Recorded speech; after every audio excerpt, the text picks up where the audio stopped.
Y ahora estamos, lo prometido, con Gabriel Levinas, periodista de larga trayectoria, como dice Seferino Reato, tan larga trayectoria que fue mi jefe en una revista mítica de la Argentina, que nació en la dictadura, la revista El Porteño.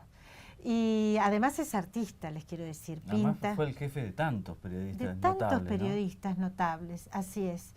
Y ahora escribió este libro, lo muestro a cámara, es mi primer mostrada de libro a cámaras, espero estar haciéndolo más o menos bien.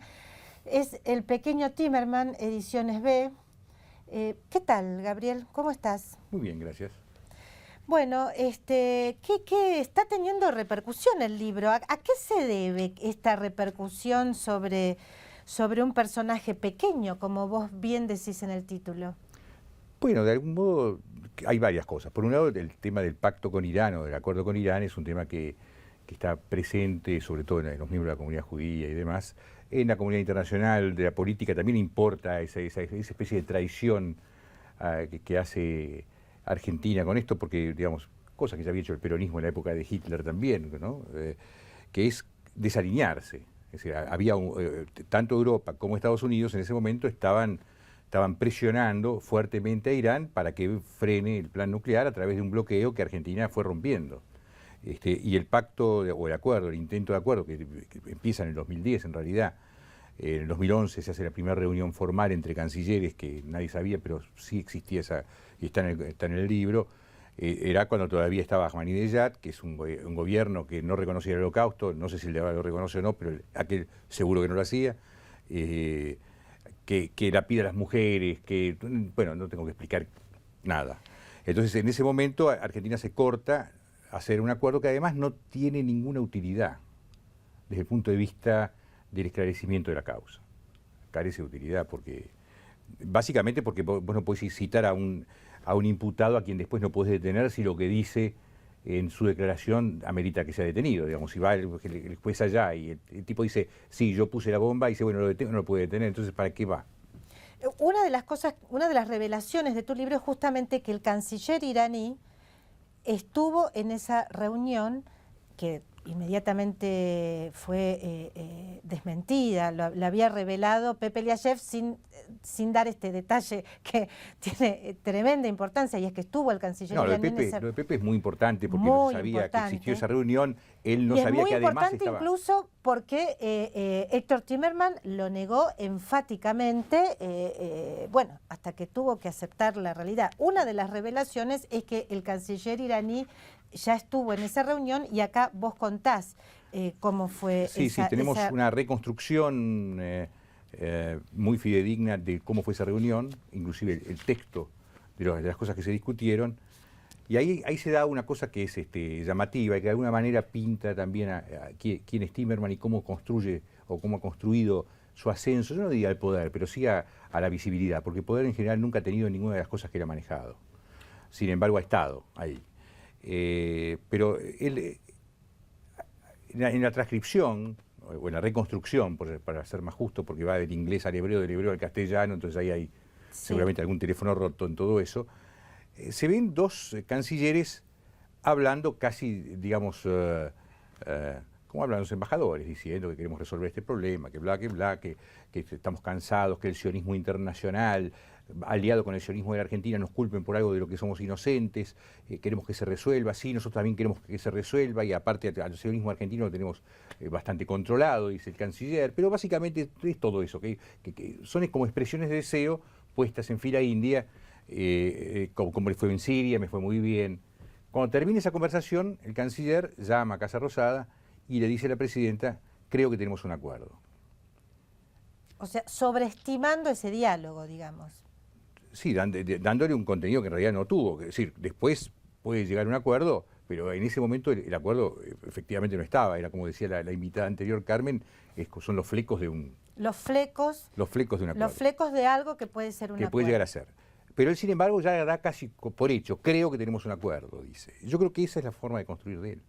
Al punto tal genera una expectativa, digamos. Genera expectativas. En Estados Unidos mucha gente que habló sobre él hablaba de como una especie de name dropper, un tipo que tira nombres, que consigue crecer diciendo que es amigo de o que conoce a cual, y arma toda una cosa que termina a veces resultando cierta por la forma en que se maneja, ¿no? Por la habilidad que tiene para pararse al lado que se tiene que parar con la foto adecuada. Y una voluntad, que vos decís, sí. Vos subestimaste la voluntad de Héctor Timerman por el tipo de personalidad que tenía, y tal vez la formación no lo sé, no parecía que podría llegar a ser canciller, pero sí decís que tuvo siempre una particular voluntad. Claro.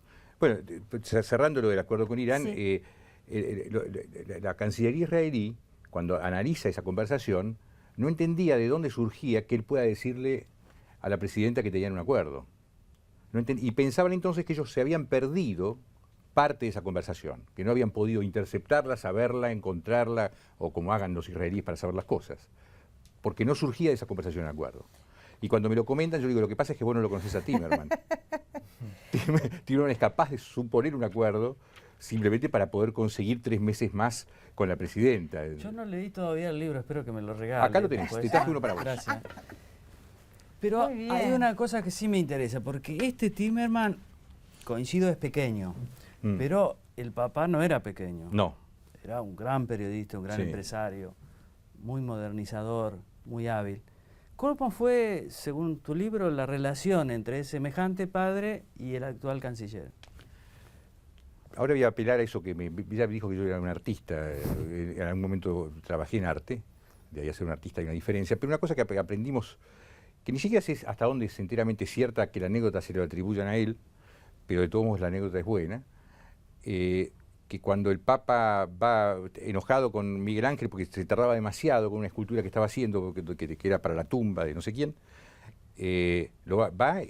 se presenta en el taller a ver cómo estaba la cosa, porque el otro le venía bicicleteando, ya había usado mucho dinero, y se encuentra con el bloque de mármol intacto, todavía no había sido golpeado ni sacado un pedacito. Y entonces le protesta.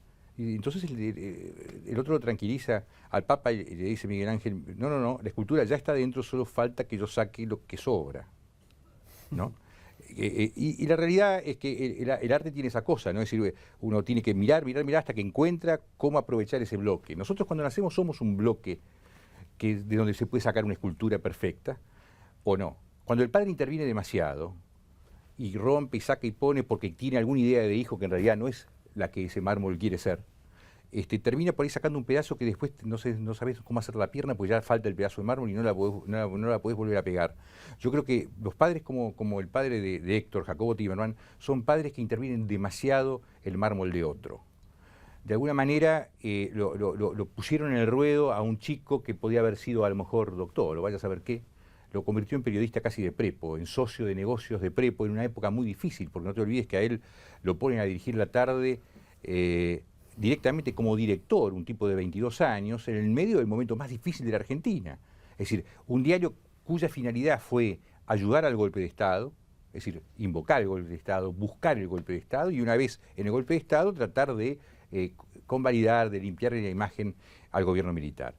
Y competir con 2 diarios enormes que había en ese momento a la tarde, que eran La Razón y Crónica, dirigido por 2 viejos lobos de mar, y que no iba a ser justamente Héctor el que les iba a ganar la partida, que eran Clur y era Héctor Ricardo García.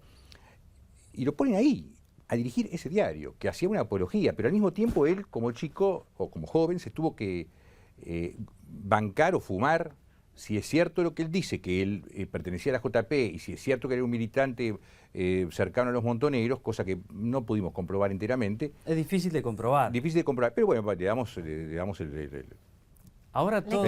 Sí, cómo ese mismo chico, 2 meses después, está haciendo la apología de los militares, del gobierno militar. Yo no creo, porque no hay prueba de que haya sido de la JP.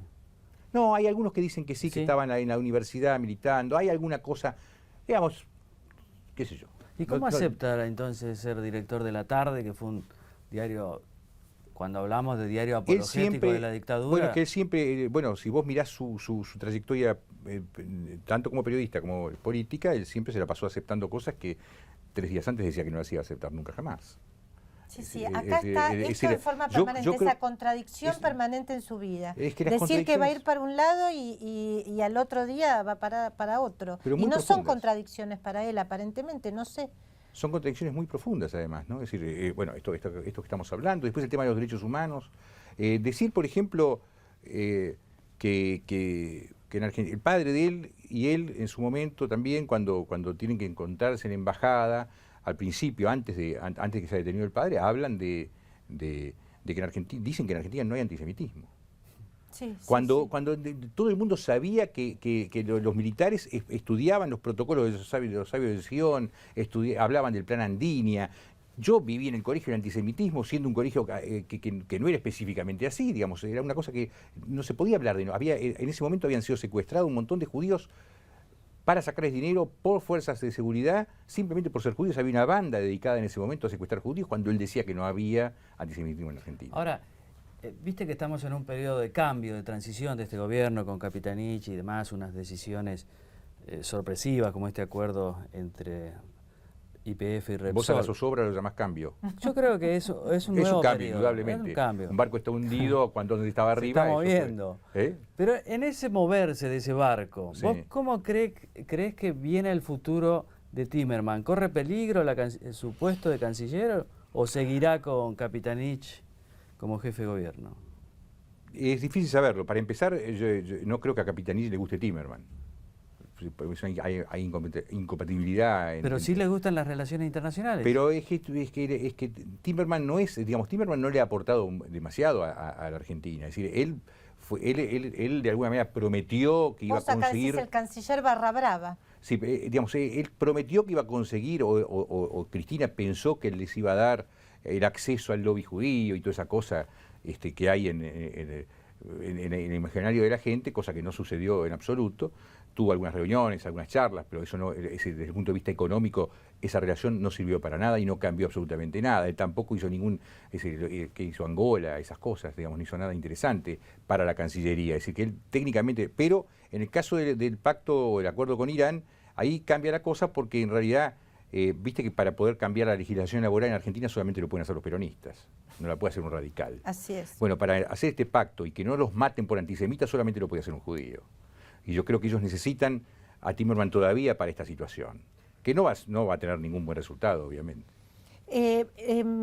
Vos lo conociste familiarmente, eras muy amigo de Héctor Era bastante Timerman. amigo, sí. ¿Y tenían una más al relación final. familiar? ¿Cómo es eso? No, la esposa de él es íntima amiga de mi hermano, el padre de la esposa de él era íntimo amigo de mi padre, entonces hay una relación de muchos años y nos conocemos desde hace mucho tiempo. Eso hizo que el libro sea solamente encaminado a situaciones de tipo política y ahora como funcionario y antes como periodista y de ningún no se toca nada personal. No te metes en cuestiones personales, en absoluto, eso es no me parecía lo que ético. vi. Y yo lo que veo, te lo comenté también, es que Timerman es el canciller. Yo sigo esto que dice Ceferino, comparto de algún modo esta percepción de que Timerman es el canciller, digamos, de la etapa Moreno del gobierno argentino. De lo que comentaba antes Carmen de Carlos en relación a sacar a los ejecutivos de la principal empresa argentina o de la Argentina a las patadas. Me parece que no va mucho. No va, Timerman. pero te vuelvo a repetir, está la restricción de... Con esta etapa, digamos. Está la restricción que debe tener en este momento, porque se habló inclusive en estos días de que lo iban a cambiar. Ya se hablaba de quién lo iba a cambiar. Hasta Bettini era uno de los que funcionaba como posible cambio, pero me parece que tienen el problema del pacto con Irán, del acuerdo con Irán, se pone como un impedimento para sacarlo. Para mí no debiera serlo, porque en realidad el pacto ese no tiene ninguna chance de funcionar. Es un pacto que no tiene ningún sentido, porque además no es que va a mejorar el comercio con Irán, y no hay nada que vaya a ser mejor por ese pacto para la Argentina. Sí, además, digamos que va en contra de la tradición de la Argentina desde los atentados hasta aquí. Además hay otra cosa, Gabriel. Mirá, si Héctor Timerman renuncia ahora, no le va a ir tan bien al libro. Mejor no que vendemos siga, libro, no, mejor que va a ir siga. mejor. ¿Vos decís? Sí, claro. Van a pensar que fue por el libro. Claro, no. Claro, vos lo ahora fortaleciste. ahora ya fue por el libro. No, pero vos sabés que una cosa que están tratando de hacer ahora, yo lo he escuchado y Cristina en su momento lo dijo también, como diciendo, nosotros fuimos los primeros que hicimos un acuerdo con Irán y ahora todo el mundo está haciendo un acuerdo con Irán, ¿no? Sí, claro. Eso es una cosa absolutamente falsa, que no tiene nada que ver. Primer asunto, los iraníes no pusieron una bomba en Estados Unidos. Claro. sí pusieron, o en teoría sí dice la justicia, aunque yo pueda estar en acuerdo con eso, una bomba en Argentina. Ese es el primer asunto. Segundo, lo que se está tratando de resolver ahí es otro problema.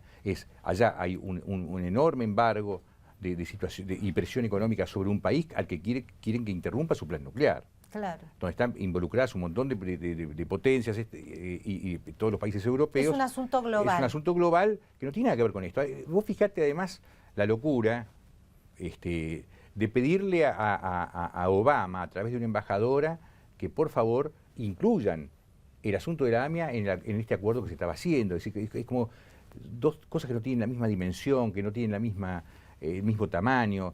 Esto todo muy, muy loco, ¿no? Y esto me parece que tiene que ver con una conducta errática del gobierno, de Cristina y por supuesto de Timerman. Es como si le falta una medida de la dimensión de las cosas, ¿no? Absolutamente.